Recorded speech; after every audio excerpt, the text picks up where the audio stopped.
Dear friends of Books and Voices of Revelation, welcome to the narration of the following audiobook, The Silence of Adam, by Larry Crabb.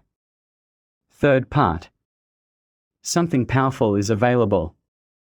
A generation of mentors. We continue to walk the path to maturity when we admit how deeply we long for a father, someone who walks before us, showing us what is possible and calling us to follow, and for a brother, an equal, whose struggles and compassion encourage us to make ourselves known to him as we walk together. When we realize, as most men do, that we have no father or brother, overwhelming disappointment can turn to bitterness, or it can prompt us to seek God with all our hearts and become fathers and brothers to other men. To those few who know the joy of being recipients of good parenting and rich brotherhood, the call is not only to enjoy these blessings, but to give the same blessing to others. If the men of today are willing to look into the darkness, remember God, and then speak words that bring life to others, if they are willing to walk the steep, narrow, long road that leads to true manhood, then perhaps our sons will reach adulthood with the blessing of an older generation of mentors. Men who know how to be good fathers as they walk with their sons. Brothers returning home. Chapter 12. Fathers, men who believe in us. The hardest hours came in the early hours of the morning, after a futile struggle to fall asleep. He lay there, his mind taking him on a roller coaster. There would be a few moments of calm, followed by a long and tortuous climb up a familiar steep slope, to a dreaded height, then a sudden collapse, a fit of uncontrolled madness and wild thoughts, which plunged him into a suffocating terror. The thoughts had one thing in common: they all troubled him. The phone call, from a teacher interested and distressed by his son's poor grades. Why the problem? Was the son lazy? Undisciplined? Rebel? Did you just have difficulty learning? What kind of future would it have? And then I thought about my daughter. She wasn't pretty and had gained weight. At 13, appearance mattered more than ever. Dad's hugs and affectionate nicknames no longer made him smile the same as when he was 10 years old. Then there was the wife. She was there, a few inches away, sleeping soundly, but their hearts were miles away. He wondered why the passion had disappeared.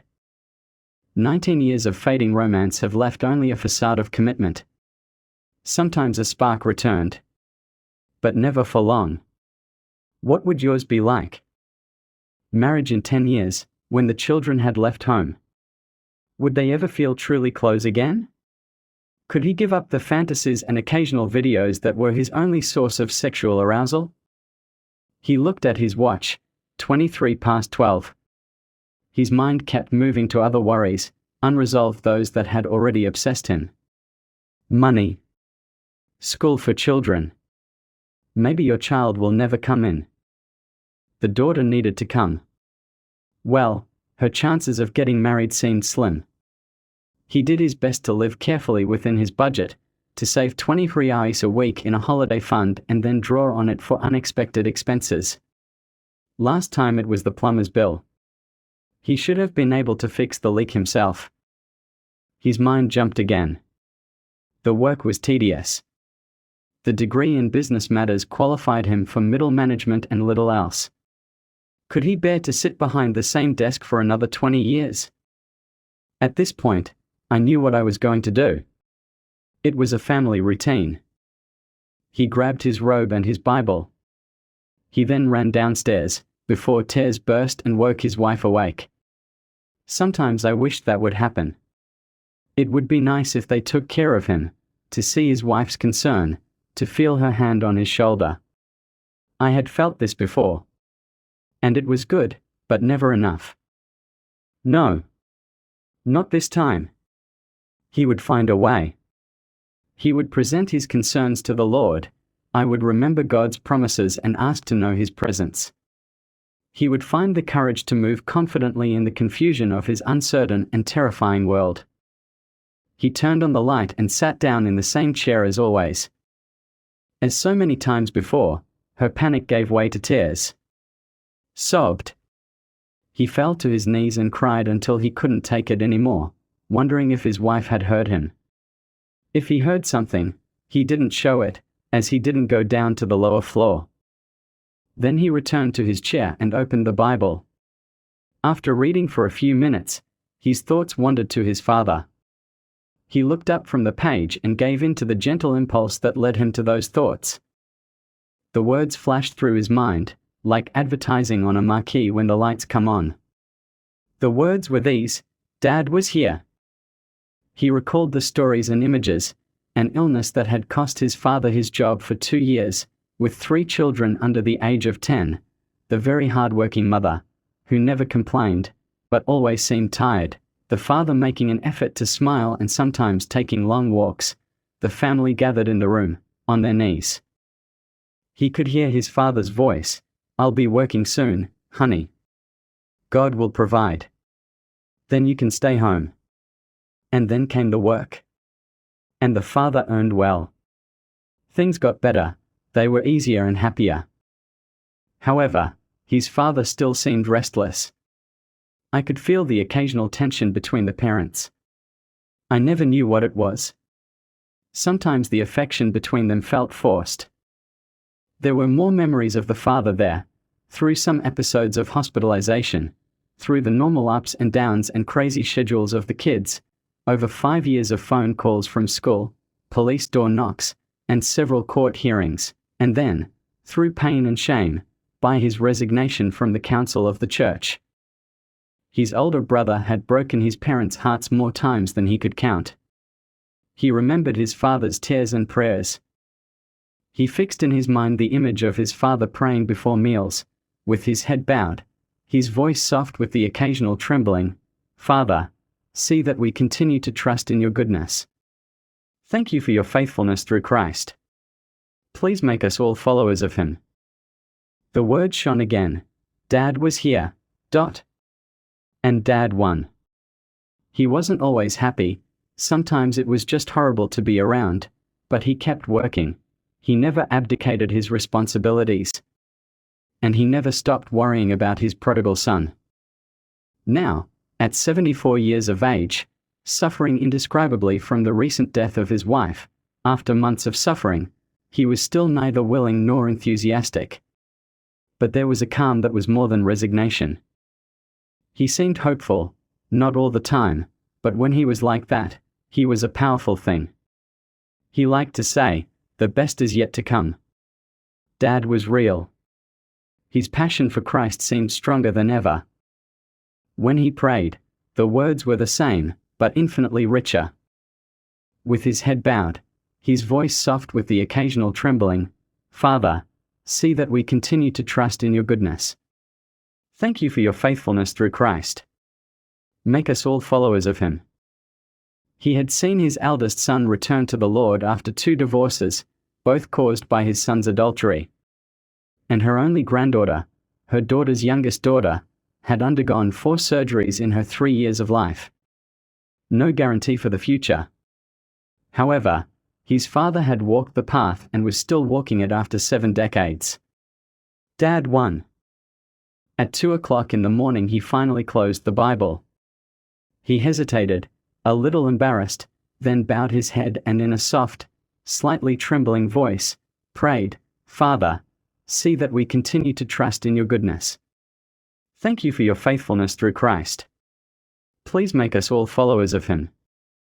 Then he went back to bed and slept, without waking his wife.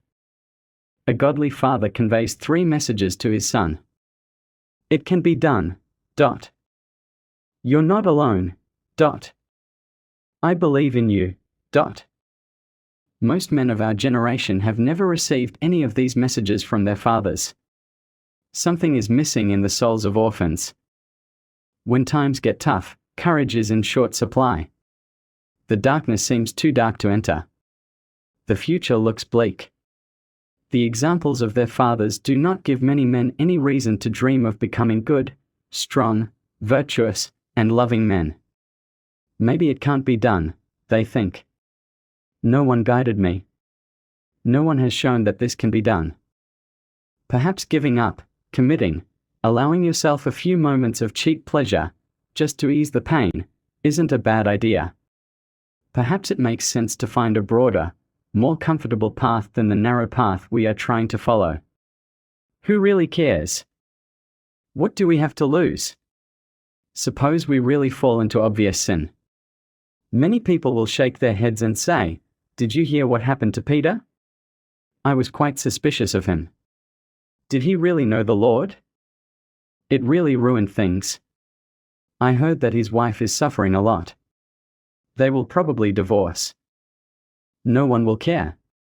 No one will seek us out and look at us with eyes of hope.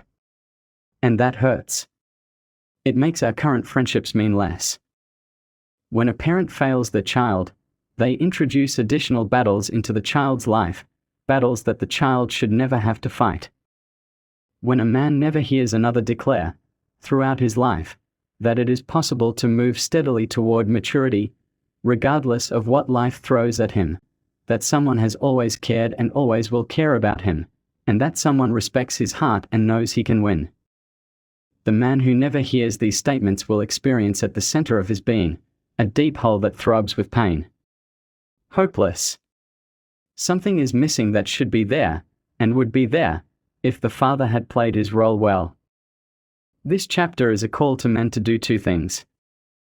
First, face the reality of your relationship with your father. If it was or is a serious disappointment, admit the loss.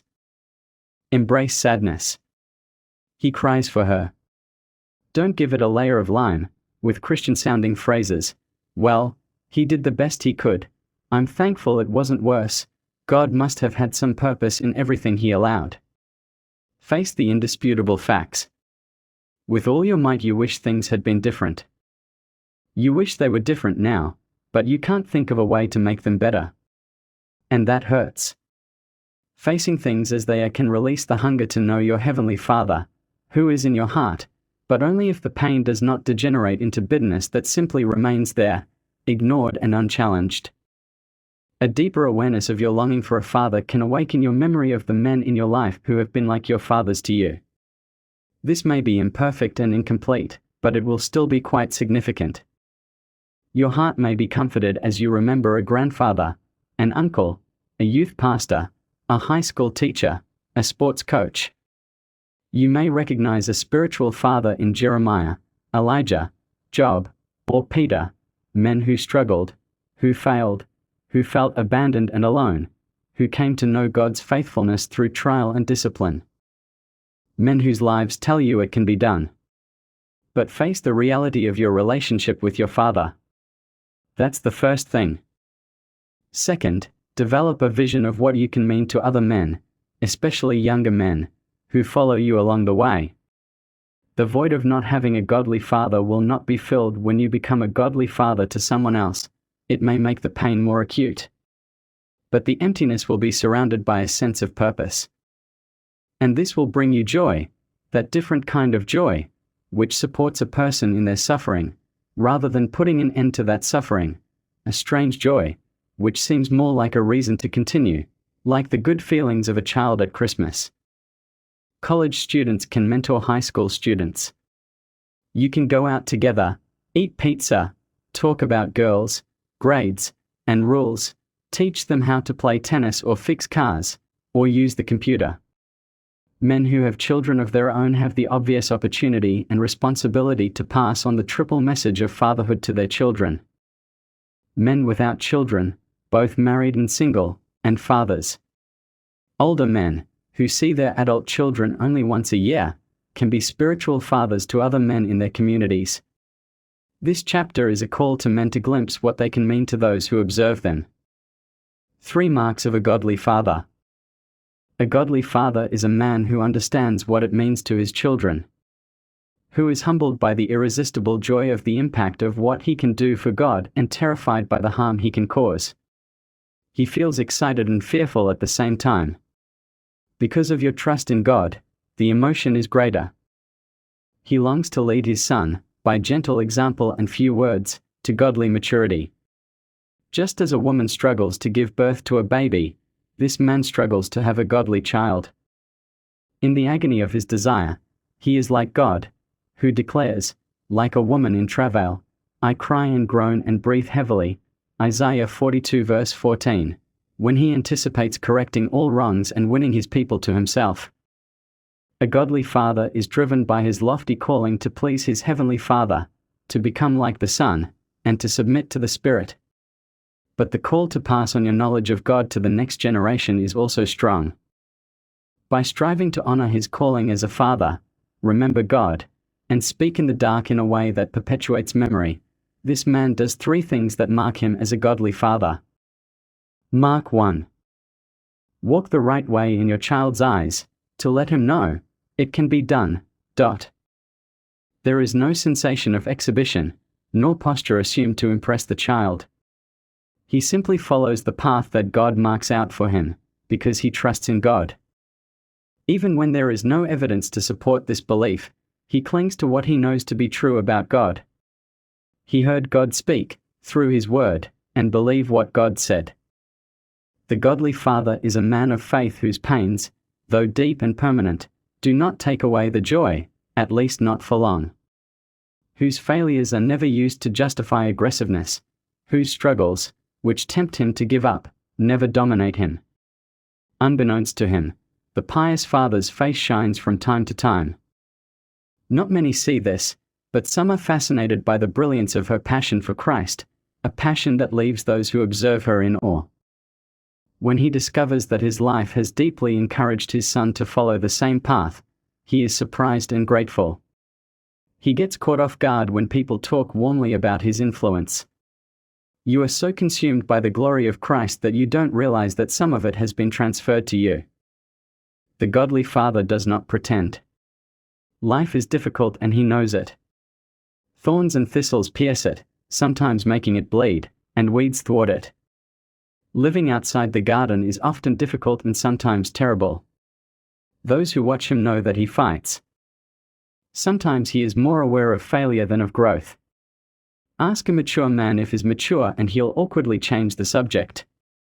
When he reflects on himself, he is certainly amazed that God delights in him and is saddened that it cost God, his Son, to make this possible. The godly father is a storyteller. He teaches, however, more through stories than sermons. He knows that the lessons wrapped in stories penetrate deeper and last longer. He tells stories of his childhood dreams that gave way to the harsh realities of adult life. I heard a story my father told me in a recent letter. A memory is extremely vivid. It was my 12th birthday. I was surprised by the arrival of adolescence. 13 years seemed so old to me. After all, a little more and I would reach 20. And I had already met some guys who got married when they were in their 20s. I sat with Mom on the back porch of a splendid mansion in Chestnut Hill. Aunt Lily was the governess there and was allowed to let Mom spend the summer there while the royalty traveled around Europe. I was trying to tell Mom how I would take care of her when she grew up. We were living in the house on Bainton Street at the time, and I was seeing my mother in the mansion we were staying in at the time, me being the breadwinner of the family. As the poet said, it was childish ignorance, at least it seemed so. Life is like that. Dreams fade when harsh reality arrives. This story about my father let me know that he once had dreams, just as I did. Some of his most cherished dreams have been shattered, but he still seeks God and lives faithfully. Godly parents tell other stories of noble dreams that came true, of victories and defeats, of God's hand in their lives, of those few times when a glimpse of God blinded them to everything else, of those many times when life seemed too hard. As a younger man can see, when he hears stories like this, an older man has already led the way, has walked that road before him. Then, the younger one begins to realize that each of his struggles he has faced before. Thus, he feels a warm hope that bathes his dejected soul, encouraging it with renewed strength and courage. It can be done, says the young man. He did. Look. He has faced everything I face, endured the same fear, suffering, and failure, asked the same questions, and heard the same silence that infuriates me. And he still trusts God. He did. It can be done. Mark 2. Every once in a while he turns and looks at his son, to let you know, you're not alone. The godly father walks the right path, knowing that his son walks 30 years behind him. The son watches from behind and, without speaking to his father, hears the message, this can be done. Every once in a while, on a schedule that seems frustratingly random and totally unpredictable, the good parent stops, turns around, and looks at his son. Until he turns around, the son feels the distance between himself and his father, not a cold, arid distance, but a distance nonetheless. He longs to hear from his father something more than the message given by his example, the message that it is indeed possible to remain faithful to the vocation he has received as a man. They want to feel connected, heard, taken into account. He longs to know that the man who cheered him on at judo competition as a teenager and who stood proudly to applaud at his college graduation is still involved, still interested, still has his son in his heart. It means a lot to the adult son to realize that his father is kneeling before the throne, mentioning his son's name, and to know that his father feels the pain of every struggle, and the joy of every victory, in your child's life. When the father turns, the son receives a look that erases all doubts, Dad still cares. I'm not alone. The pious father addresses his son, perhaps in a letter, in a telephone call, in a visit, not to instruct or admonish him. There is a time and place for this kind of communication, but the parent's central purpose is to listen. When he returns, he does not speak, he invites. Even those cards in which the parent cannot resist advice offer more than they impose a recommendation. You respect your child's enormous right and responsibility to make his or her own decisions. When their gazes meet, even before they speak, the child feels heard. Maybe his father turned around that moment, and not before because he realized his son needed to talk. God's Spirit often brings the child into the mind of a loving parent, who then picks up the phone. I remember, and I feel tears welling up as I do so, the night my father called me and said, I couldn't get you out of my mind last night. I thought it was God trying to tell me something about you. Son, is there something happening to you that I can pray for? A godly father often thinks of his son. Every once in a while the thought comes with a force that makes you stop and look back. And when she turns around, she leans over to her son, bringing her ear to her son's mouth as if to say, I don't want to miss a word of what you say. This is exactly what God does with his children who remember him. The Lord listened to them attentively. He heard a voice that caught his attention, so he leaned over to listen. This is the meaning of heeded and listened. His message when he turns around is clear. You are never far from my thoughts and you are always in my heart. I'm with you. You are not alone. The pious father gives a glimpse of the Heavenly Father who always listens, the God who collects all tears in a jar and keeps them until the day when he reveals himself. His good purpose contained all the trials he could have avoided. The son hears the message of the godly father, you are not alone. I'm listening. I listen to your pain. I never told you the details of my battles against lust, greed, and pride, and you never told me yours. But I know they're there. Nothing would surprise me. I'm a man too. And nothing puts you beyond the reach of God's love.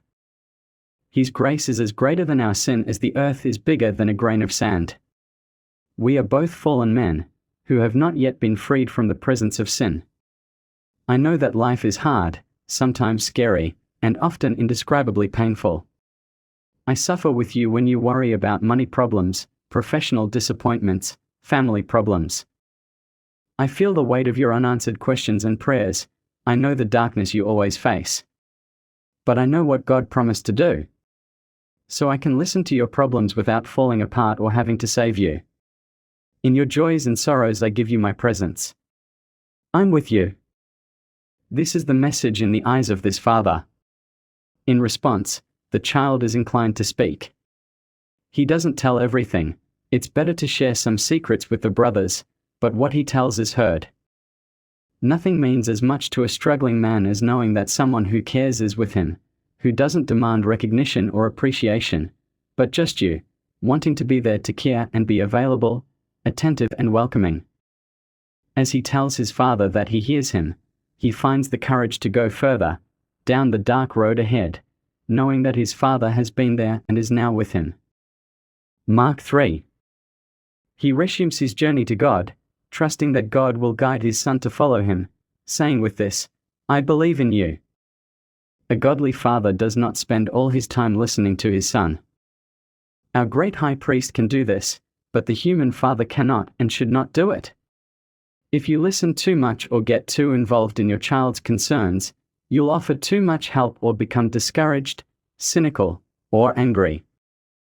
He could send her the money that would free his son from a difficult opportunity to grow up, or, frustrated, give him advice that would lead to a power struggle. "You better do what I tell you, or you're really going to have problems. Secure yourself." Godly parents have more important things to do than listen to their children. For short periods, listening can become a top priority. But a parent's life pattern should reflect their commitment to staying on the narrow path, whether their child follows or not. I remember saying to one of my children during a difficult time, "You can break my heart, but you can't break my life. I will follow Christ no matter what you do. My life is hidden in Christ. You are important but not powerful." When the godly father resumes his path and makes this a characteristic pattern, he places his son in his rightful place. It takes the son out of the unbearable position of being the center of life, his father's.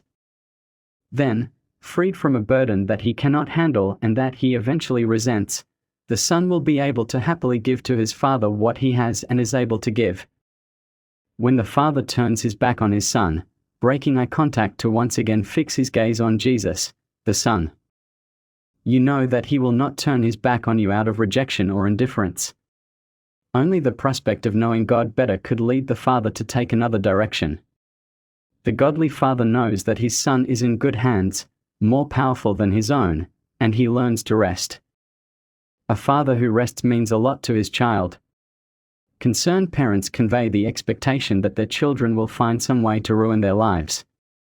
Calm parents communicate that children are responsible for the decisions they make before God, a God who will move heaven and earth to win them to obedience. The life of the godly father demonstrates the first message, that it is possible, no matter what life brings, to follow Christ. Your presence assures your child that they are not alone. Someone cares about him. This is the second message. And your refusal to sit still, to keep an eye on things, and hold your child when you should find the strength to stand, communicates the third message, that you believe in your child. You accept your child as an individual responsible for his or her decisions and, by God's grace, capable of making good decisions, able to get up after a fall. It can be done. You are not alone. I believe in you. No man has heard these messages as clearly and continuously as he wishes. Godly parents sometimes fail, occasionally they intrude, rely too much on their children, or worry so much about their own struggles that they no longer hear well. They often worry.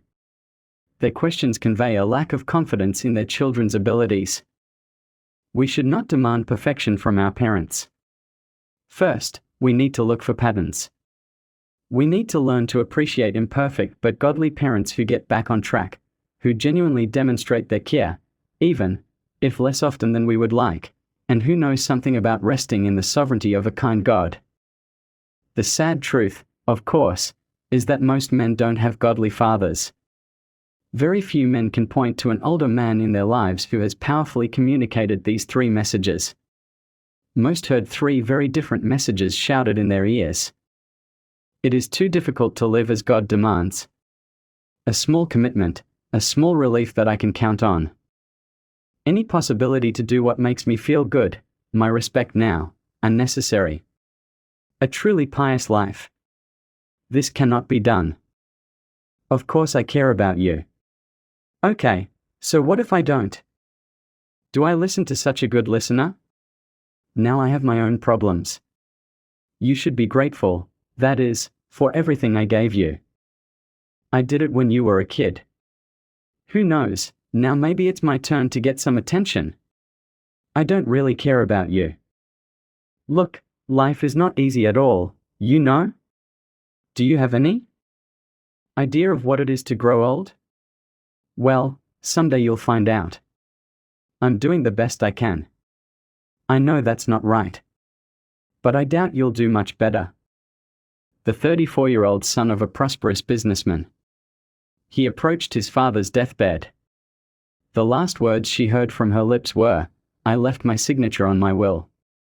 If I had had another child, I would have left it to him. You're the one in charge now. My prediction is that it will take you about a year to destroy everything I've spent my whole life creating. Build." That son had a hard time finding the courage to continue. He struggled with depression, spent money foolishly, and drank too much. Something vital was missing from his heart, something his father could have put there. Was the father to blame for his son's failures? No. Heavenly Father had provided him with everything he needed to live a faithful and responsible life. But that child fought battles that would not have been necessary to fight. At the final judgment, perhaps he will receive a greater reward for his lifelong struggle against drinking than I will receive for all that I have taught, counseled, and written to him. Face the reality of your relationship with your father. Face it honestly. Suffer with what is missing. Feel the anger caused by the pain of abandonment. Rejoice in all that is good. Listen to the messages that your father's life has conveyed to you. Hold fast to your Heavenly Father. Watch the Son walk perfectly on the narrow path and know that His life is in you, allowing you to grow in obedience and never give up. Imagine our great High Priest listening every time we call on His name, and then bending down to hear every word, every sigh, every cry. Watch Him ascend to heaven, confident that His followers will follow Him, knowing that He will do whatever it takes to keep drawing us in until we are with Him. And find someone, maybe an older, discreet man from your own church, who you've barely noticed before, whose life tells you that it can be done, that you're not alone, that believes in you. So, become one of those men who calmly convey good messages to young people, who follow them along the way. Count the price of becoming such a man, it's huge. But value privilege and anticipate joy.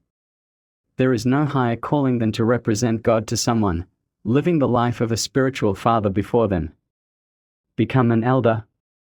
Chapter 13. Brothers, men who share secrets. That had happened a long time ago. So why did his memory keep circling the corners of his mind, like a germ-infested mouse, brushing against the baseboards of an otherwise clean house? The temptation was still there. Not all the time, of course, sometimes completely absent. But I had the growing impression that at any moment desire might appear like a monster emerging from the sea, seize it by the throat, and dominate it. This started when she was 11 years old, the first time she went to camp. Perhaps it was the emptiness created by nostalgia that made him so prepared. His little friend, 13 years old, already muscular, a great athlete, of the camper of the week type, was the one who found it first, a hole in the wall of one of the girls' cabins. A short walk through the bush and a fence, easy to cross, were the only things separating the boys' camp from the girls' camp. I had never felt anything like it. Jumping out of the window after the lights went out, sneaking like a special commando unit through the bush, silently climbing up to the hole. And then, looking, one eye closed, the other wide open.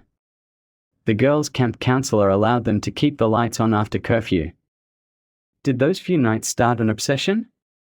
Why was the desire so strong, the pleasure so compulsive and so satisfying that it seemed an irresistible part of his character even now, years later? That same week, in the camp, he had given his life to Christ. And it was real. His parents, who were praying for him, were thrilled. No one knew what else had begun during those days. Since then, the battle had been fierce. During his teenage years, there were some movies he should never have seen, movies he still couldn't forget. And there were others when I was in my early 20s. Then he had that nightly visit to the adult club. The movies, he admitted, and even looked through the hole. They were more for jokes than for anything really serious. But 2 hours in a club like this? The staff is aligned, friendly, an atmosphere of normality that calmed his conscience until he walked out the door shortly before midnight. That was 8 years ago, when he was 29, married, had 2 children, and co-sponsored the church's youth group with his wife. Today he was 37 years old and his 2 sons were part of the youth group he still led. The wonderful surprise of the family, a little girl, had turned 6. As chairman of the missions committee, he had led 2 recent mission trips to Eastern Europe. The last trip included the whole family. His life looked like a white shirt, with a food stain covered by a carefully placed tie. There were times when the idea of indulging in those once forbidden pleasures seemed to promise him something that nothing else could replace, including his faith, especially not his faith. The mere thought of living out your fantasies could ease the terror within you. He put a lid on the bottomless hole that was always there, waiting with sinister power for the day will suck you to its depths. At times the pleasures of sin seemed their only means of survival, their only hope of joy. On the way from his home to work, he passed 3 blocks from that club. Only a handful of times in all those years had he veered off course to overtake him. Once he slowed down. But he never managed to park the car, let alone get in and out. In his thoughts, he had enjoyed 1,000 times the pleasures accessible within that building. And he hated himself for it. Every time the memory became a focused image, it felt vulgar, dirty, weak. But strangely alive.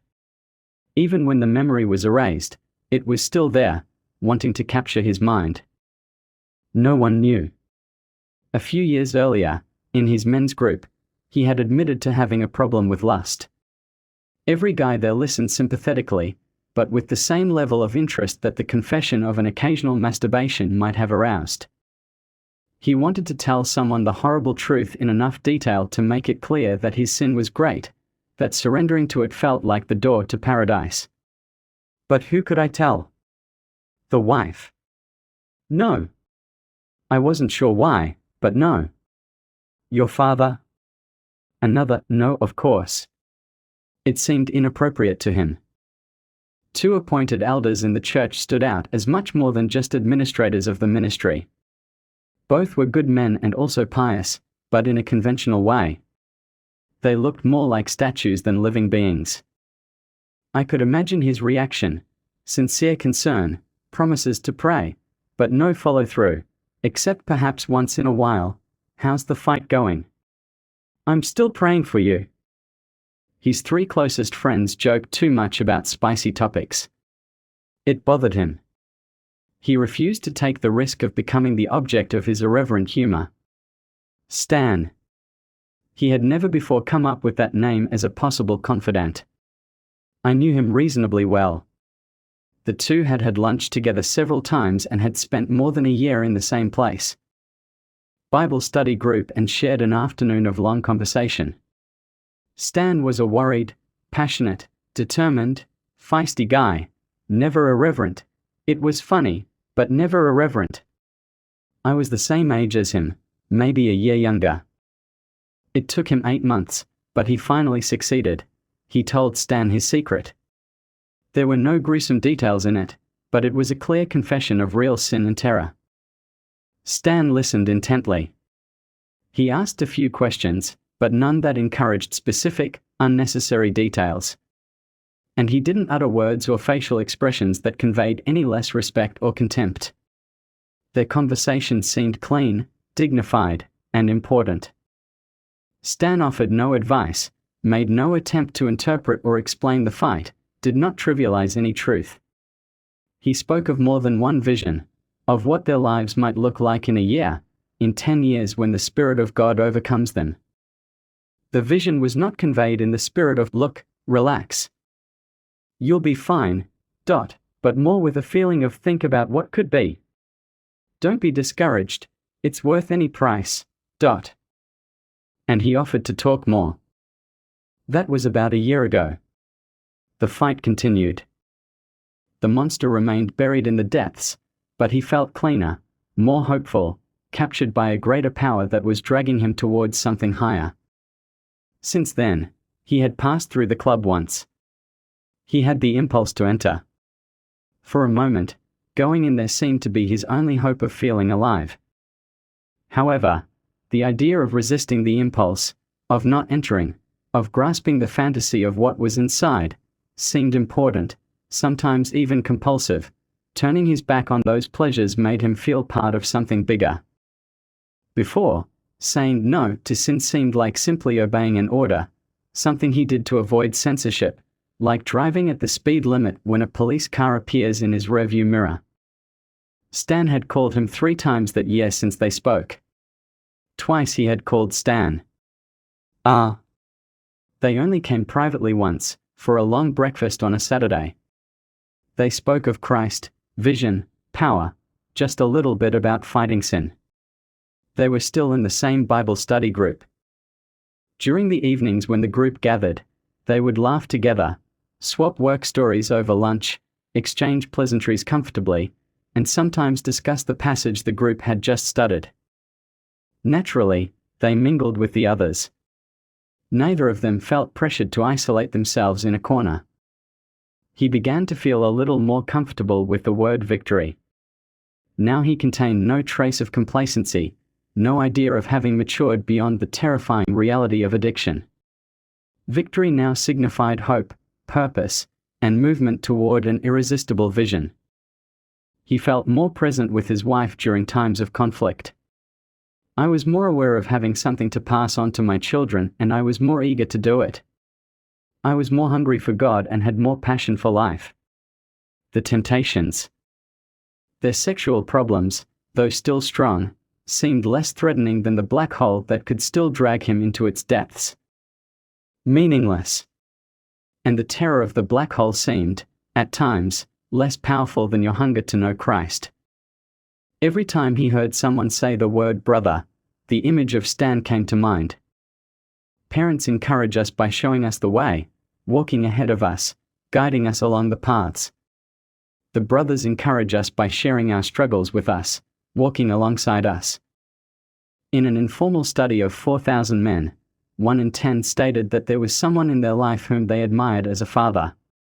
Only a very small group of men experience the breath of another man whose life proclaims, "It can be done. You are not alone. I believe in you." The same research indicated that 1 in 4 men had a brother, not simply another male child from the same parents, but someone close to whom he felt no shame. If this research is correct, 90 men out of every 100 have no father. They are men without a mentor. 75 of those 100 have no brothers. They are men who live with secrets. There are secrets of different kinds. Secrets involving specific events, memories of things others have done to us, or things we've done ourselves. There are secret inner realities, impulses, interests, struggles, motives, thoughts, beliefs, or feelings that we consider unacceptable, that we think would ruin any relationship in which they met. Sometimes the things we hide are vague but powerful impressions, usually involving an anonymous but frightening feeling of our own unworthiness, a sentiment that, we fear, others would confirm if given the chance. Secrets have 3 main effects. 1. They weaken courage. 2. They isolate those who guard them. They give unity. 3. They erode a legitimate sense of personal trust. To understand the lethal harm created by these effects, remember the threefold definition of masculinity. Men are called to look deeply at the mystery, to face it honestly, the unresolved mess of life. Remember God's character and acts, to see God's invisible story revealed in Scripture and the events of our lives. Enter the chaos of life, with the power to restore order and release beauty. The 3 effects of keeping secrets will present substantial obstacles to men who long to honor their threefold calling. Let me explain. Effect 1. Secrets weaken courage. diminishing the chances that men will look deep into the mystery. Every man wonders if he has what it takes to survive the challenge of looking at life honestly. Men with secrets are convinced that they have none. In conversations with themselves, who sometimes do not consciously listen, men with secrets ask themselves, how could a man like me face life's real challenges? How could I get into the mess of relationships and stay there with the power to do good, when I know what I'm really like? My only hope is to stay so far away from what I can't deal with that I'm never exposed for how inadequate I am. The best thing I can do is find something I can do well and dedicate all my efforts to it. My energies. Men who keep secrets are afraid of being discovered. But there is something else that terrifies them more, the lesser fear. Revealing something they know and that no one else knows sometimes protects them from having to face the greater fear.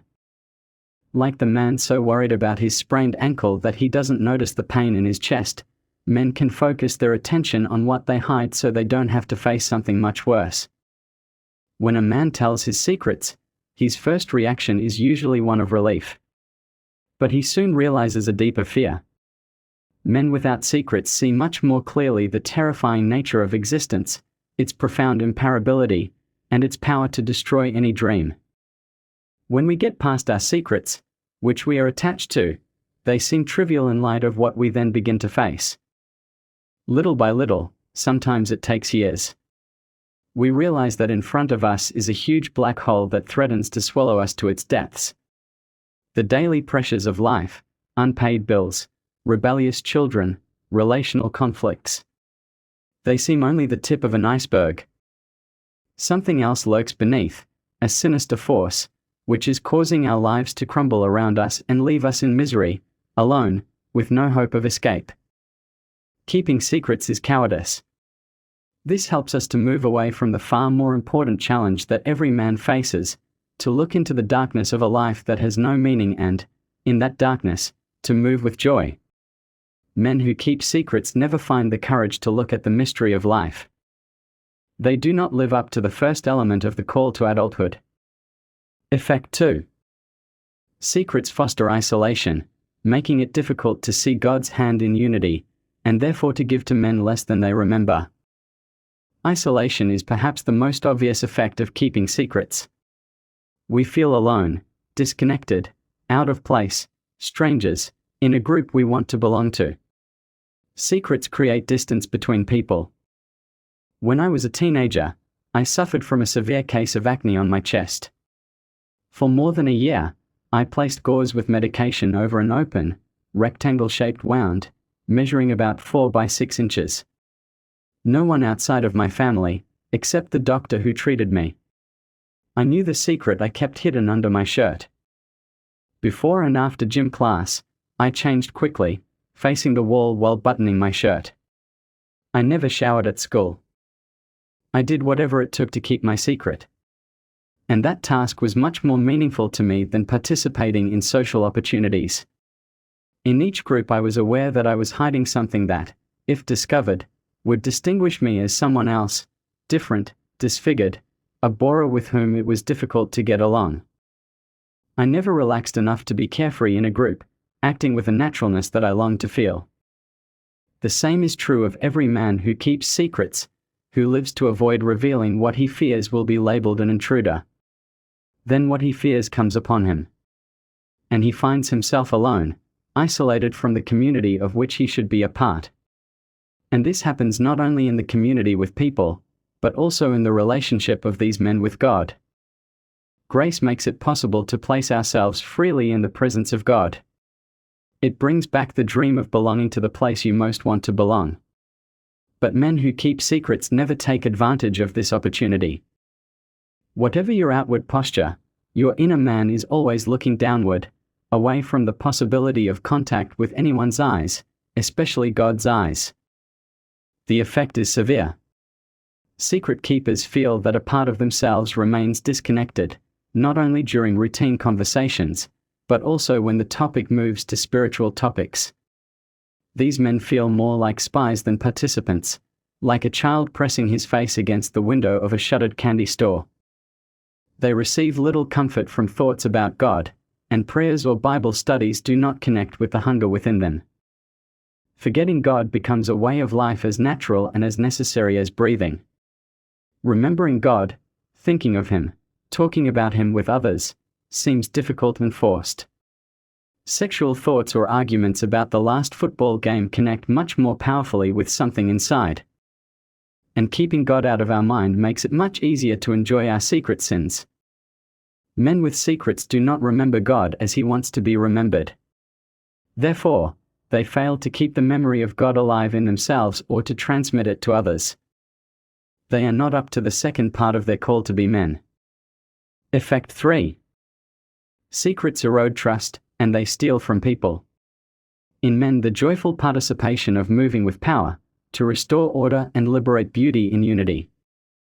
This third effect, resulting from the act of keeping secrets, makes it difficult for men to even imagine powerfully entering into the life of another person. Among its incomparable virtues, the gospel will cleanse our conscience from acts that lead to death, Hebrews 9 verse 14. It has the power to silence our accusers, to shut the mouths of those who delight in reminding us of the failures we would most like to forget. A guilty conscience sends a destructive message that makes it difficult to hear the Spirit whisper His life-giving message, "You belong to Christ." Their sins are so completely forgiven that the Father cannot remember them. I have come to reside within you to empower you to become like the Son and advance the Father's purposes. You have many reasons to sing. The secret keepers hear a very different message, which they sometimes think comes from the Spirit. You are still a mess. I should have made much more progress on this point. I'm disgusted almost to the point of giving up on you. The only evidence of creativity in your life is your ability to discover new ways to fail. With this message ringing in their ears, these men refuse to move anywhere without a code, without some easy-to-follow plan that promises them success. They stubbornly retreat into the realm of management, determined to stay away from the mystery, confident only in the realization that they lack the wisdom to meet life's profound challenges. Men with secrets don't delve into the mystery of relationships. They see no reason for it. They understand that this would only lead to failure. Therefore, they do not measure up to the third element of the men's calling: sharing secrets with a sibling. Men with secrets cannot live out their vocation. No man should live in isolation from shame.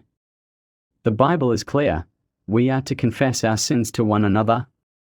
This instruction is accompanied by the reminder that the prayer of the righteous is powerful and effective, James 5 verse 16. Notice that James refers to one righteous person and not to several righteous people. Perhaps he is encouraging us to confess our faults to individuals, not necessarily to groups. Whether or not this is what the passage suggests, most people would agree that indiscriminate openness would not be good. But the good thing is to find a man with whom you can open up completely, someone with whom you can walk, side by side, on your journey home, with no secrets between the two of you. Naturally, no one can have any secrets before God. Nothing in all creation is hidden from God's eyes. All things are laid bare and exposed before the eyes of Him to whom we shall give an account, Hebrews 4 verse 13.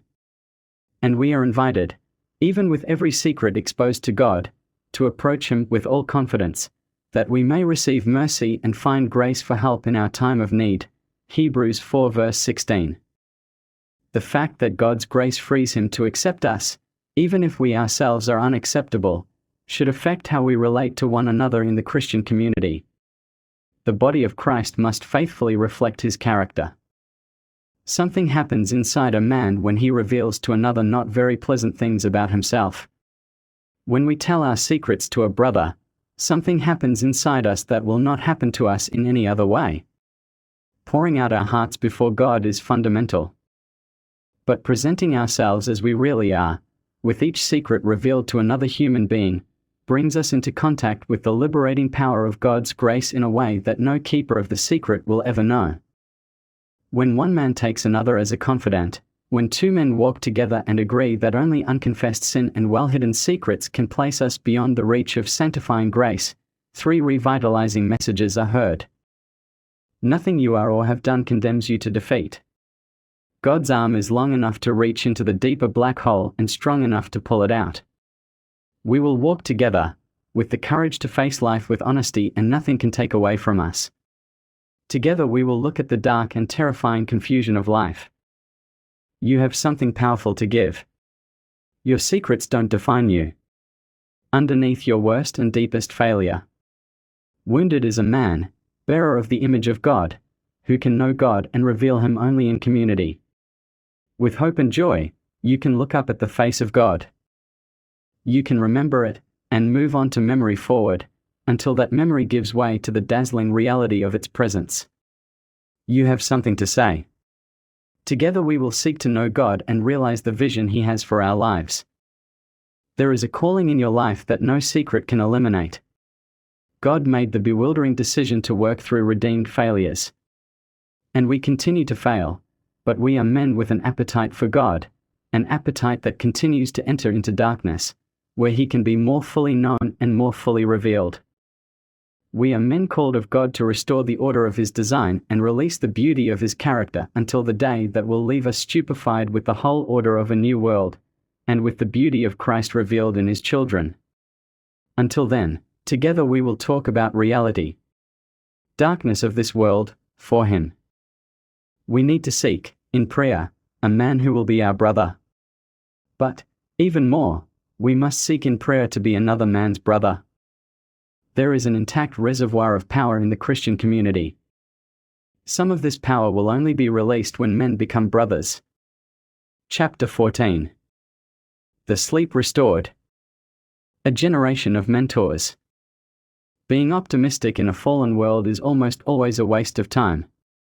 Although discouragement is not the right antidote, it must be said that people with a confident and cheerful attitude are often naive.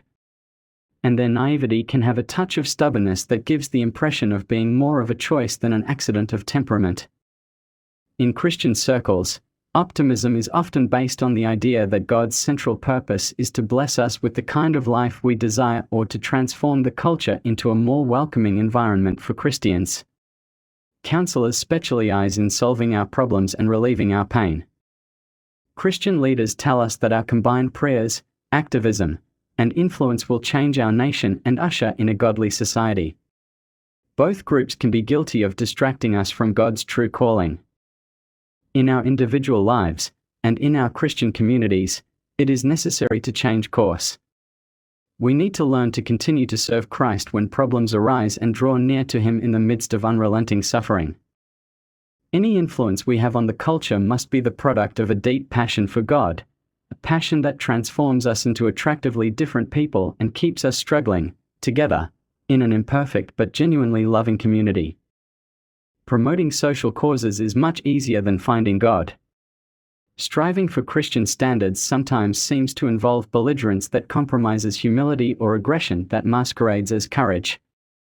And working to overcome our personal problems requires less of us than seeking God wholeheartedly. Neither promoting social causes nor solving our problems awakens the kind of self-awareness that lets us know that the real problem is within us. Becoming a godly person is not a simple matter unless one defines godliness as simply avoiding obvious sin, and getting others to do the same. Or how to solve our problems so that pleasant feelings return. These feelings can then be called victory. But when godliness is understood as something to develop a passion for God, which continually transforms the way we relate to others, it makes us willing to postpone personal comfort for a later date. This piety awakens in us the desire to know Christ, which is stronger than any other desire and shows us that we ourselves are our greatest enemies. To be like Christ becomes an ambition that drives us, consumes us. The great need of our day will not be met by training more counselors. It will not be answered by leaders who call us to join the fight against the moral contamination of our society. The greatest need in our world today is simply this: godly men and women who possess and demonstrate a quality of life that reflects God's character and that arouses curiosity in others about how they too can know God's good.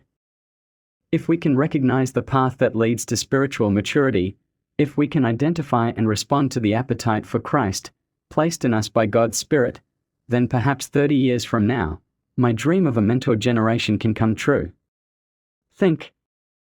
Spiritual fathers and mothers, godly brothers and sisters, creating communities of people who care about outsiders and draw those outside the circle to something they never knew but always wanted. Communities of people whose passion for Christ is stronger than their grudges, their competition for recognition, and their feelings of jealousy. Christians, who have long had spiritual fathers and mothers as mentors and who, as a result, are so consumed by the desire to know Christ better that they cling to the confusion of community life and never give up on themselves or others, because they know that Christ has not given up and never will. They saw it in their mentors. What would the church be like if men began to speak? Were we torn apart by the sinfulness of our unmanly relationship patterns, and were we willing to give up our expert status and pay the price of becoming elders? What would happen in our church communities if men in leadership went beyond their natural strength, their ability to manage ministries and, in dependence on God, led their congregations toward an inspiring vision? What movement of the Spirit could occur if, in every church, a few men in love with God were to draw others to seek God tirelessly? What if many of these men then related to each other with an openness that led them to continue fighting together? What would be the impact on families if men bravely faced the terrifying confusion of the world and then remembered God enough to act wisely and powerfully in their relationships? What would happen in women's hearts if men had a vision for their wives, daughters, sisters, mothers, and friends, a vision that they pursued with gentle strength and poetic passion, that no woman had the power to stop? Our culture seeks everything but to find God. It is more beneficial to use Christ than to know Him. We use it to feel better, to develop a plan that makes life work, to keep hoping to get everything we think we need to be happy. We rarely worship Him. An 84-year-old man wanted to talk to me after I preached at a Bible conference. I saw him waiting, while talking to a group that had gathered. When the others left, I walked quickly towards that short, old man. He put both hands on my shoulders and told me a story. "Dr. Crabb, I'm 84 years old. 5 years ago my wife died, after 51 years of good marriage. I can't express the pain I feel every morning while sipping coffee alone at the kitchen table. I have prayed to God to alleviate the terrible loneliness I feel. He didn't answer my prayer. The pain in my heart didn't go away. But," and here the gentleman stopped and looked past me as he continued, "God has given me something far better than the relief of my pain. Dr. Crabb, He gave me a vision of Christ. And this is worth everything. Whenever you preach, emphasize Christ." He turned and left. How sad it is that we spend our energy solving problems, increasing self-esteem, recovering from shame, mastering anger, and finding ways to free ourselves from spiritual bondage. None of these things are wrong, in and of themselves, but they should be the extension of a fascination with Christ. Fascination with Christ changes the way we do everything else. We no longer need to look for formulas when we are confused, or supernatural distractions when we are bored. We no longer need to demand tranquility to alleviate the horror of uncertainty, or keep busy so that we never have to be alone with ourselves. We no longer need to ask life for something it cannot give us. Disillusionment with the church, discouragement with our lives, and disillusionment with others are all products of illness. It is central to Western culture. We demand the satisfaction of a well-functioning life. Suffering is something that must be alleviated. Problems are things that need to be solved. Unpleasant emotions must be replaced by pleasant ones. People who persuade us, who know how to alleviate suffering, solve problems, and change unwanted emotions become our leaders, experts who get our attention because they tell us that our dreams of a better life can come true. Jeremiah 29 verse 8. In these last days filled with eager lovers, who treat self-hatred as the greatest of sins, we have gathered around us a great number of teachers who tell us what our itchy ears want to hear. 2 Timothy 4 verse 3. Our culture is going in the wrong direction. We are in a determined and frantic flight from God. Pascal once. He wrote, "When everything is moving at the same time, nothing seems to be in motion, like aboard a ship. When everyone is moving into depravity, No one seems to move, but if someone stops, they unmask the others they are triggering, as they act as a reference point. Standing still, as resistance to the wrong cultural moment, is the beginning of a good movement. Exposing the movement of flight from God, standing still long enough to hear Him tell His story, is the calling of an elder, a mentor, a spiritual father, a man who moves toward God and toward others. Perhaps a second Reformation will build on the foundation of the first, leading us to know the person who is our justification. Who knows, it will come about through a shift, from reliance on experts who know the principles for effective living, to wise consideration of elders who know Christ. I am hopeful that God will do new work in our churches. A silent but profound work that leads men to know God enough to be parents of those who follow in your footsteps and, brethren, those who walk beside you, on the path that leads to true maturity. The call for authentic masculinity will never be popular. It is a call to solitude, to give without appreciation, to suffering as a necessary means to obtain wisdom. It is a call to accept, without complaint or fear, that the most important parts of life are confusing, a call to turn off the artificial light provided by experts and enter the darkness of God's light. It is a call to a tiredness so deep that the exhortation to continue doing well seems cruel. Men who respond to this call, who long to become fathers and brothers, must be willing to pay such a tremendous price that only a clear glimpse of Christ will keep them going. First, the price includes a willingness to face lifelong battles against lust, where victory should be defined as resistance, not always reduction. Of powerful impulses, battles against friction in relationships that sometimes cannot be understood and that will sometimes end in the sadness of death. He fights against a discouragement so heavy that it threatens to stop all good movement. Second, the call to adulthood requires a willingness to hold fast to what God says during the long periods when there is no evidence to visibly prove His truth. And third, the price of following the call implies the willingness to be reduced to a level of humility where we are not able to move toward others, a level where all we can do is allow others to pray for us. The road to adulthood is difficult, but every step is worth it. It offers meaning found nowhere else. There are seasons of satisfaction and moments of joy that take us above what fallen man never imagined. In times we cannot predict or control, the Spirit of God draws back the curtain and fills our eyes with a vision of Christ that enables us to say with Paul, "By our light and momentary sufferings, they are producing for us an eternal glory, weighing more than all of them." 2 Corinthians 4 verse 17. The concepts presented in this book may seem abstract. For men who demand a code, it will necessarily produce frustration. But for the many men who yearn for a richer experience of their manhood, we hope that these concepts will guide that longing toward its realization. In an effort to put a little more flesh on the skeleton, we close our book by continuing the personal stories that each author began at the beginning of the book. We briefly share some of the continuation of our journeys into the kind of masculinity we describe in these pages. As you read these final chapters, may your desire to know Christ deepen until it surpasses all other passions. And may they move forward on the path of becoming fathers and brothers, spiritual men, becoming a mentoring generation. The story continues. Al Andrews. I studied piano for 7 years before I began to receive lessons from Mr. Bulow. My other teachers had been proficient in teaching me the basics, and while he emphasized that as well, I was interested in something else. One day, at the end of a lesson, he asked me to memorize 7 or 8 short pieces from a small album of music.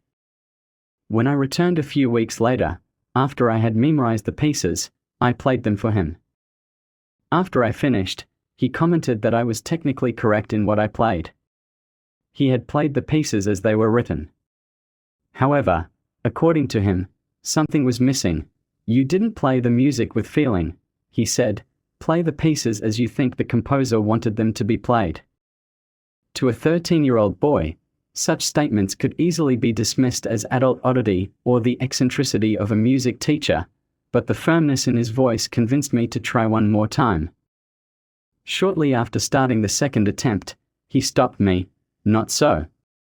Try again. New try. Another order to stop, this time with more emphasis. Play the piece with your heart. Play with passion. Frustrated, but more determined, I stood there for a moment, staring at the keyboard as if begging the keys to teach me how to play. I thought for a moment, put my fingers on the keys, leaned over the piano and played. As long as I live, I will never forget that moment. A different song came out of the piano. A different passion was released inside me. That's it. He shouted, that's right. You did it. I finally understood. Now I knew what I meant. So I kept playing. I continued to play exuberantly, and this time I enjoyed my teacher's joy with much more passion and freedom. It was a wonderful day. A day when something very deep inside me was released, and the result was music, rich and passionate music of the soul. A few weeks later I stopped studying. The day I gave up has haunted me for years. Watching others play the piano, I wished it could be me. I regretted the decision. But at that time, surrender was the only possible way. What did this path lead to? Why, after experiencing something so intense and wonderful, would I stop? Why should I take care that an exciting moment does not happen again? Why retire when a good, talented mentor pushed me beyond the spheres I knew to reach greater heights? In thinking about possible answers to these questions, I found that 3 of them are basic to the way I've lived my life. The first is obvious. I was afraid. Did I fear failure? In part, yes. But probably, he was afraid of losing control. Even at that young age, I had worked hard to make my life as orderly and predictable as possible. I didn't get involved in arguments, nor did I throw myself into anything with much passion. I wanted to live without many ups and downs, always knowing what to expect. Although I may not have had many successes, I would not experience many failures either. Playing the song that wasn't in the score could take me into an unexplored realm, to a more dangerous and risky place. I wanted to live my life as if it were a sheet music album. The notes are there, the instructions are there, the beginning and the end are known. When I moved away from the predictable and into something more chaotic, my incompetence was more likely to be exposed. It was more likely to make a bad impression. There would be a greater chance of failure. Like most men, I don't like this revelation. It's better to follow the notes, follow the rules, and come out unscathed. Avoid risk. Stay away from chaos. The second reason I left it is a little more subtle. If I did well, they would demand more from me. I had visions of more difficult pieces, more recitals, more work, more expectations. It was a weight and pressure that I didn't want and certainly didn't need. If I was still mediocre, I wouldn't have to worry about it. I wouldn't stand out. The third reason I gave up isn't obvious, but it's very real. I hated my passion. I knew she would introduce nasty things into my life. What is true for the pianist is also true for the disciple, the lover, the athlete, the artist, the writer. If it goes well, it will suffer. Suffering will be experienced in both persecution and solitude. If the man stands out for his passion, although some like him, many will hate him. Jealousy and envy are launched in the presence of excellence. But most importantly, man's deep passions touch something of heaven, a foretaste of what it will be like one day. With this exhibition comes the solitude of being. A pilgrim who has not yet arrived home but who longs for her. When he longs, he feels an insatiable hunger that he will not be able to satisfy in this life. It hurts to live hungry. It is painful to miss home. If I live without passion, doing a job that only makes ends meet, then I won't hurt or suffer? Did I know all this when I stopped studying piano? Of course. At that moment my excuse was that I wanted to play the bugle in the school band. It was only in retrospect that I saw my resignation, not as a move toward another instrument but, rather, as an escape from something else. Whatever I felt that afternoon, it was too dangerous. The discomfort it brought overshadowed the joy. It was too much, and my fear left me feeling empty. For much of my life I have felt that empty place inside me. Something was missing in me. It was as if I had been created on some cosmic assembly line and someone had forgotten to add a fundamental piece. I've been diligently trying to find it. I looked for it in seminars and listening carefully, looking for the word or phrase that would complete me. I studied book after book, hoping that some gem of wisdom would pop off the page. I have used passionate and talented friends in an attempt to get something from them that I thought I did not have, in the hope of absorbing into myself all that they could give me. But my search has been in vain. The missing piece remains a mystery. When I talk to other men about my search, most recognize that my search is theirs as well. I know what you're talking about, they say, with a hint of relief in their voice. I thought I was the only one. Although their stories are different, each of them speaks eloquently of something they are missing. The search for the missing piece is varied, but what they find to fill their own void only works for a short time. And in the end you fail. My story reflects a reality that is present in every man. There is something inside all of us that longs to come to the surface. It is something as exciting as it is creative. You don't need to learn it. It is not necessary to create it, it already was. It is embedded in men from birth, waiting for the moment to break free, and when that happens it is terrifying. I know now, but for many years I didn't know. Every once in a while I knew that there was something inside me that was rarely seen, something that poked its head out when I did. I had strong feelings about something, when I stood up for something I believed in, when I accomplished a difficult task, when I faced a difficult situation and won. But because it was so rare, this occasional outburst was more frustrating than encouraging. It only confirmed my sense of uselessness. It wasn't until I was about 35 years old that I experienced something else. In the summer of 1989, I stepped off a plane in Nashville, Tennessee, to meet with Nita Bohr. This was the second time she had agreed to date someone she didn't know. The first time, in college, it had been a disaster. Although I had sworn never again, the insistence of a matchmaker friend, whom I trusted, convinced me to make another attempt. From the moment we met at the airport, we both knew something was different. It wasn't love at first sight, but we both recognized an instant connection. Over the following weekend, we sail on a windswept lake, enjoy long conversations over coffee, dine at a romantic Italian restaurant, and abstract ourselves in each other's company. I was captivated by that woman. Try as I might, I couldn't find anything wrong with her, nothing that would give me an excuse to run away. One night, during that first visit, which lasted several days, I suddenly woke up in the middle of the night. My heart was pounding and sweating profusely. With the panic came a familiar sense of terror. I'm making a mistake, I thought. What if she's not the right person? I need to get out of here. I had had these kinds of thoughts before, and finally, I felt this panic in every other relationship I had ever had with a woman.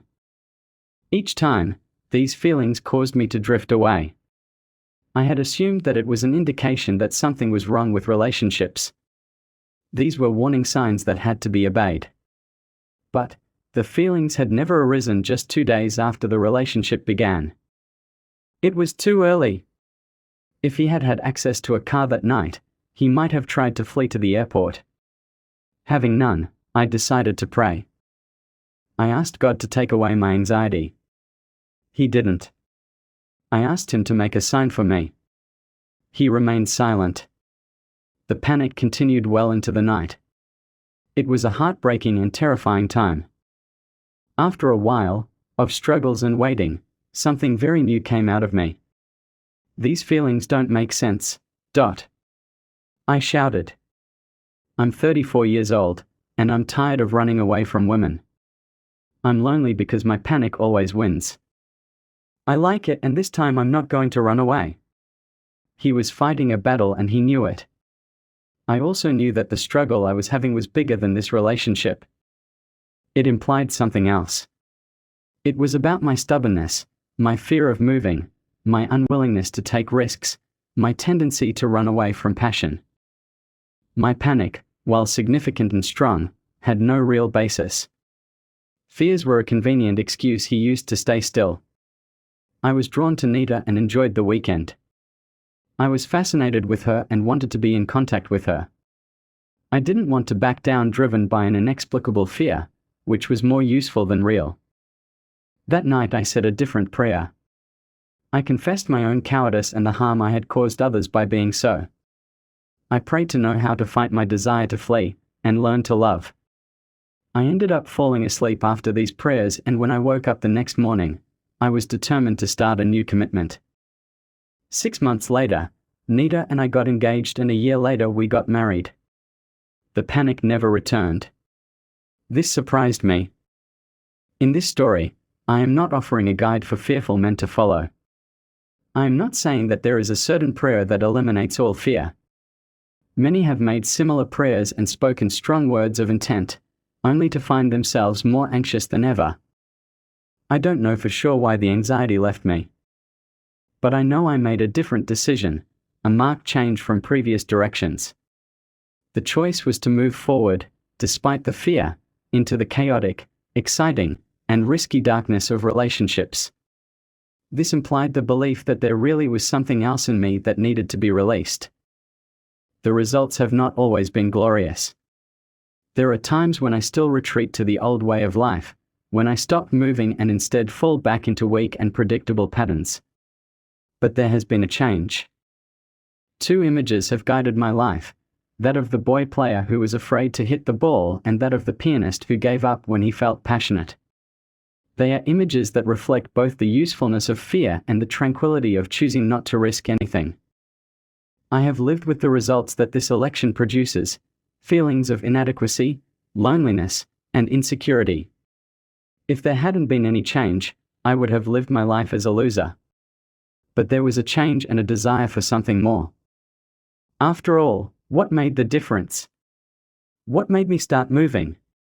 It was not a response to an inspiring challenge, nor a reaction to a shrewd perception of masculinity. In fact, it was realizing that I was a man who had been in a faraway place. I am a prodigal son. However, my journey didn't take me to a foreign country to spend all my inheritance on a crazy life of strong drinks and seductive women. I lived much more acceptably. My travels led me to a safe land, where I served the gods of predictability and lack of passion. For a while I enjoyed that life, but then the pangs of hunger began to break the apparent secularity of the life I had chosen. Like the prodigal son in the Bible, what brought me home was hunger, the hunger to be a full man. I wanted to reflect the image of the Father, to be deeply endowed, deeply passionate, and ardently unpredictable. My return involved the confession that I had chosen another path, that I felt deeply the harm I had caused, and that I longed to be at home with my Father. Becoming a man requires me to return home again and again. A few months ago, when I turned 40, my wife surprised me by giving me a piano. And she gave me the sheet music for the song I was playing years ago when I left. When the piano arrived, I sat down on the bench and looked at the new, white, shiny keys. Nita and Hunter, our 7-month-old son, sat next to me when I started playing. This time I felt the music, I enjoyed it, and I knew that I would not run away anymore. In tears, Nita also enjoyed the song, knowing everything it represented. Hunter, perplexed by these strange new sounds, smiled at us with his happy, toothless smile. I love my family. I love people and I love Christ. Therefore, I do not wish to apply. I prefer to move forward with courage to tell, through my life, the story of redemption. I know that I still stumble, and I know that I will go, again, for a while, to distant lands. But now I know that the passionate music and sumptuous feast of my Father's house will call me home every time until I am there to stay. Don Hudson. If people bring so much courage to this world, that the world has to kill them to break them, then of course it will kill them. The world breaks everyone, and, after that, many are strengthened in broken places. Ernest Hemingway, A farewell to arms. He was the child I never wanted. Maybe I should explain. It's not that I hate children. I don't consider them an intrusion either. On the contrary, most of my life I dreamed of children. The problem was that as much as I wanted to get married and have children, I never thought it was possible for me. How could I be a father if I didn't grow up with my father? Growing up, I always saw myself as someone inadequate and flawed, as a broken object. And now, having a child would be a minute-by-minute reminder of my shortcomings. How would it be possible for me to give something to a child if, in the first place, I had nothing to give him? They gave us our son despite the doubts I had about myself. He was born after 4.5 years of marriage and was named Donald Michael Martin Hudson. We gave him that name so that he would have his father's names and of both grandparents. If you remember my story, you'll remember that I changed my name when I was 6 years old. Names are important to me. I changed my name because I wanted an identity during an empty and incoherent time in my life.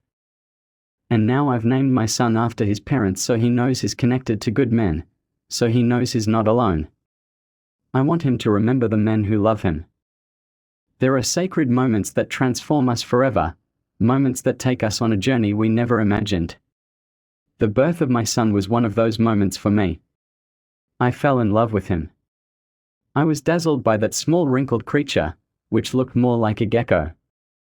The lock on my heart exploded on the day of his birth, and I was overwhelmed with love for my son.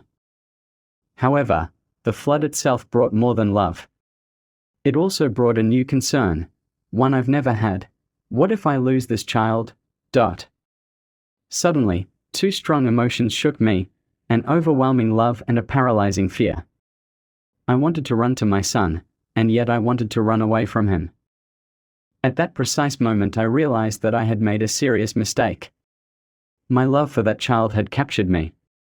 He had always kept a safe distance from everyone. So if someone rejected me, I wouldn't suffer, because I wasn't around anyone.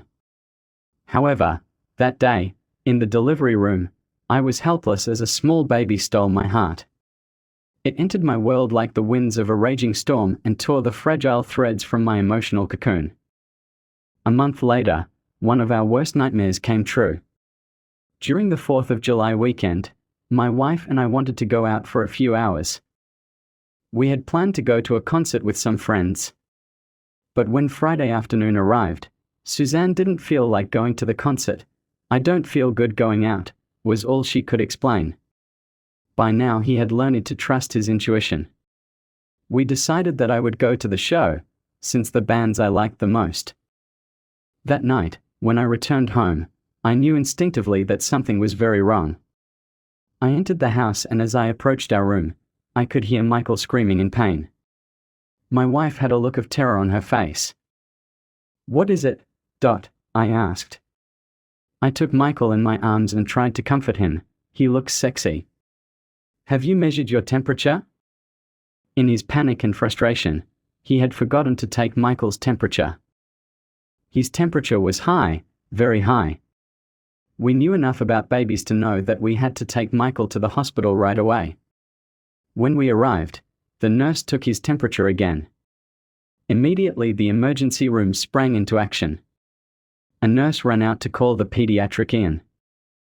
The doctor arrived a few minutes later and explained that our son was in serious danger. Michael may have spinal meningitis. The doctor ordered a bunch of tests. I was baffled by all the terror and confusion. I had no idea what spinal meningitis meant, but my mind was racing with thoughts of brain damage or death. The doctor asked us to stay in the waiting room while he and his team did the tests, but I refused. I couldn't bear to leave Michael alone. I was slowly falling apart inside. I had experienced many medical emergencies related to myself, but I had never been so scared. Besides, this time it was different. This crisis wasn't about me, it was my son. There wasn't much time to think. A radiology technologist burst through the door and took Michael and me into a room to take an X-ray of his lungs. The following moments will be forever etched in my memory. The technician disappeared and I raised my thoughts to God. I was very scared, but at the same time angry. How dare God play with my child? Holding Michael to my chest, I walked across the room and wrestled with God. However, a few minutes later, my anger subsided, and I began to say a strange prayer. Father, please don't take him, take me. If this is serious and you're going to take him, please take me. Let him live. No matter how absurd my prayer was, I meant it. I don't suggest this prayer as a model for facing adversity, but at the time it was something I couldn't let go of. It was a prayer I had to pray. Fortunately, instead of spinal meningitis, our son had a severe viral infection that was gone within 3 days. During those hours of crisis, however, a sacred moment came to me. I knew that I was willing to give my life for my son. I was about to catch a fleeting glimpse of what it means to live for someone else. Later that week, I found myself reflecting, I think I'm starting to understand. My life is not mine. I am called to live for others. And I want to do that. Perhaps that is what it means to be a man. That night I would not have hesitated for a second to give my life to spare my sons. Waves of fatherhood had surged within me and demanded that I act on Michael's behalf. I couldn't control it and I couldn't refute it. The prospect of losing my son taught me amazing truths about what it means to be a man. I learned that I already have what it takes to be a man, that there are passions deep within me. There are strong emotions and beliefs boiling inside you. No one led me to say that prayer for my son. In fact, the intensity of my feelings baffled me that night. As scared as I was, something inside me felt strong. I've never felt so scared and out of control, but that didn't matter. Something far greater than my terror welled up within me. I learned that being a man is not a formula to be discovered or a secret to be revealed. No piece of my soul is missing that needs to be replaced, in the same way that an amputated limb is reimplanted in the body. The real problem is not what we lack. Rather, the real tragedy has been my refusal to put into practice what is most true about me. I learned that man was designed to live for someone else. But all my life, my feelings of inadequacy had convinced me to live for myself. I think I would have handled my son's emergency differently if it had happened a few years ago. I probably would have handed it over to the doctor and then hidden in some dark corner of the hospital until the emergency was over. For a brief moment, and with no time to practice, I became the man I always wanted to be. My feelings of inadequacy were no longer an excuse to run away in fear or to skip being present to protect my son and wife. For the past 5 years I have been able to speak with hope. I neither speak nor live perfectly.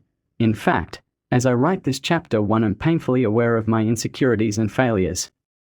But something changed for me. I found the hope that I would like to share with you. This hope is not a formula to be followed carefully, but a mysterious story to delve into. My hope arises from 2 truths. 1. I am inadequate. 4 years I pretended to be adequate. But I was just pretending. In my past, there were devastating circumstances that told me I was disabled. However, admitting this deficiency meant death for me. Although I felt inadequate in everything, I maintained a competent facade. He was a little boy in a man's suit. I was hesitant to get married, have children, and develop meaningful friendships because I had no idea what it was like to be a man. All my inadequacies convinced me that I was not up to the task. My definition of a man was someone who never feels afraid, someone who always feels right. So I worked hard to compensate for my weakness. I earned graduate degrees and graduated with the highest score in my class. I strived to be one of the best professors on campus. But all these achievements did not solve the problem. I still felt disabled. I believed that the day I became a man would be the day I would feel adequate, the day that all my shortcomings would disappear. In fact, the obsession that consumed me in life was to overcome my inadequacy. Then I could be the man I always dreamed of being. But is this God's definition of what it means to be a man? Remember Adam during temptation.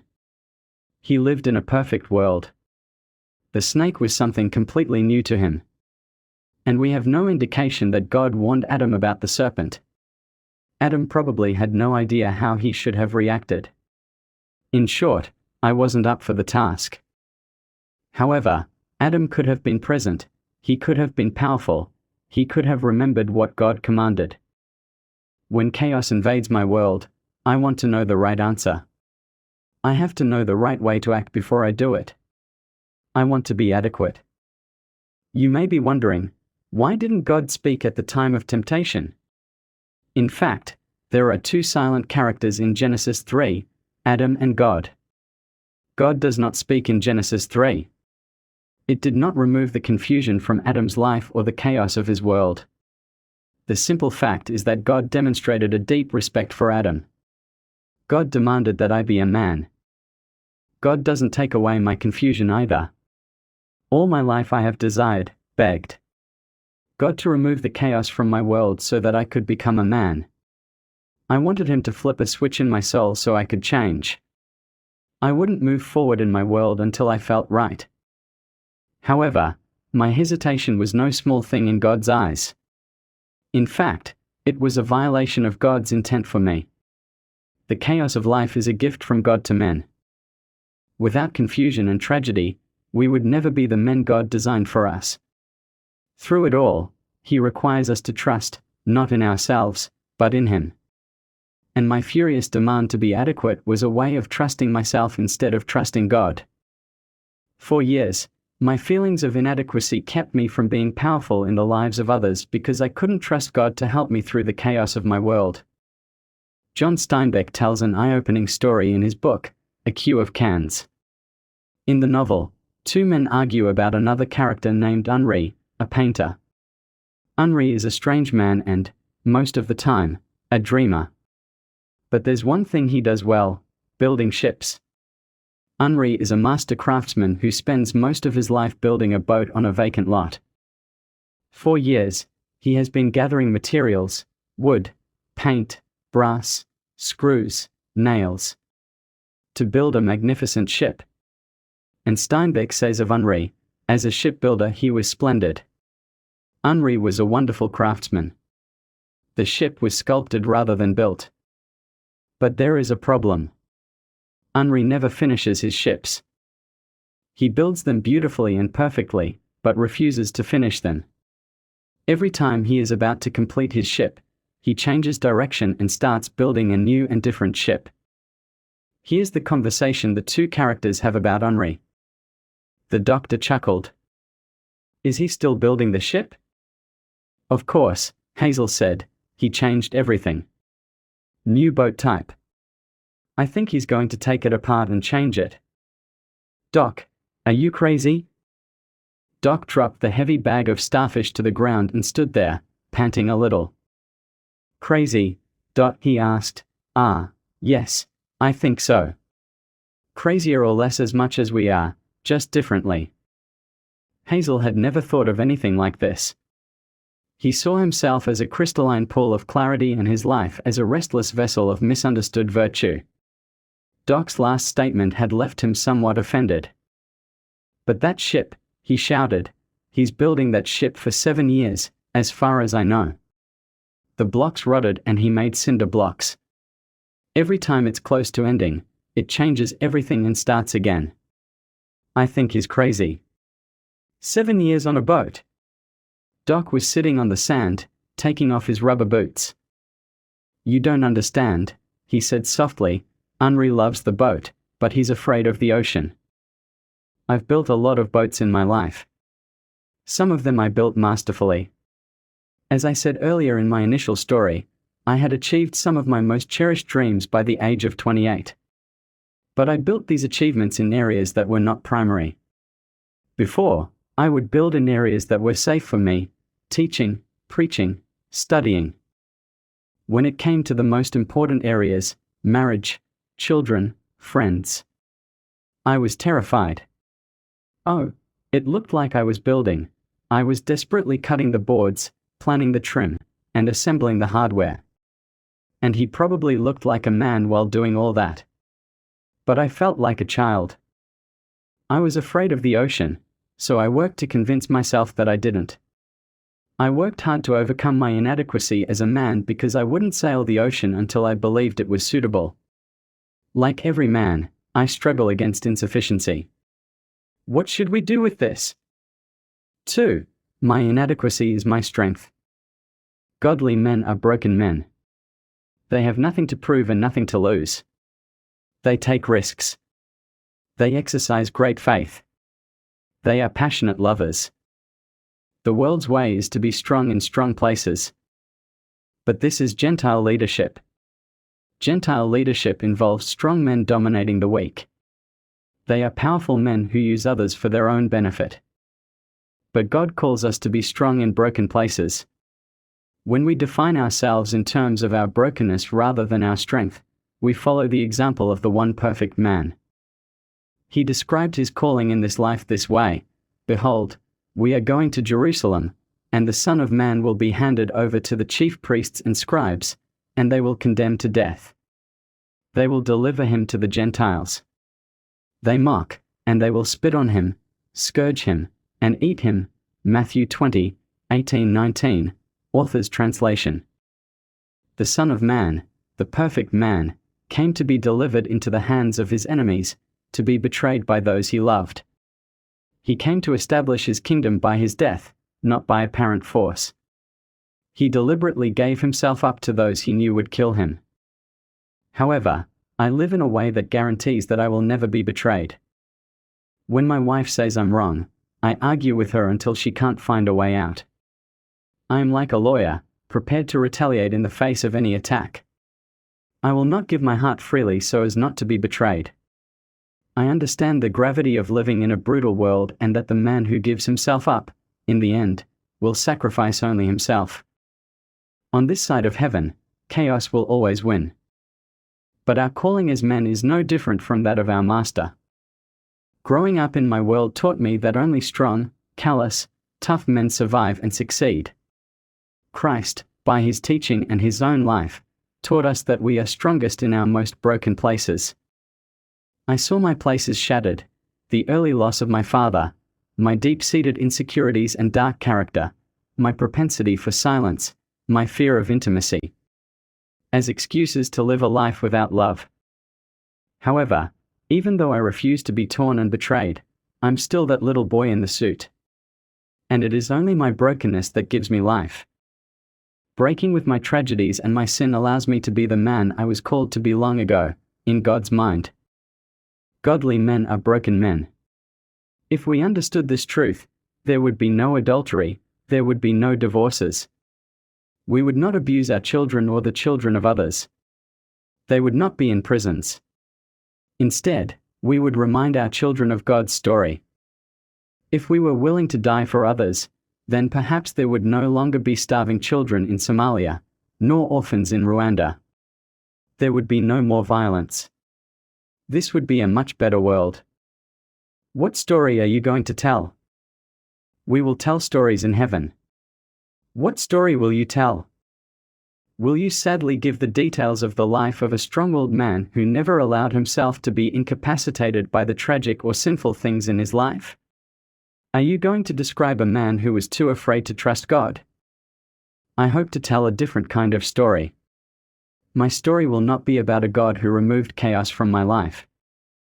My story will essentially be that, in spite of this, and in spite of all the obstacles, confusions, and fears, I trusted in God. I will say, He never took away my insecurities, but by His grace I found the courage to trust Him anyway. And look what He does through me. Can you believe it? He used my weaknesses, all of them, to glorify Himself. What will allow each of us to tell stories like this? What will allow us to be pious men? The question really should be, who makes this possible for us? The second Adam burst into our world centuries ago and did what the first Adam could not do. He entered chaos and fatally wounded the serpent of old. The second Adam, the incarnate Word, reversed the work of the first Adam. And now I have the opportunity to live in the image of the second Adam. I can talk. I can love. I can be present and my presence can pull others out of their suffocating silence. Larry Crabb. End of this wonderful audiobook.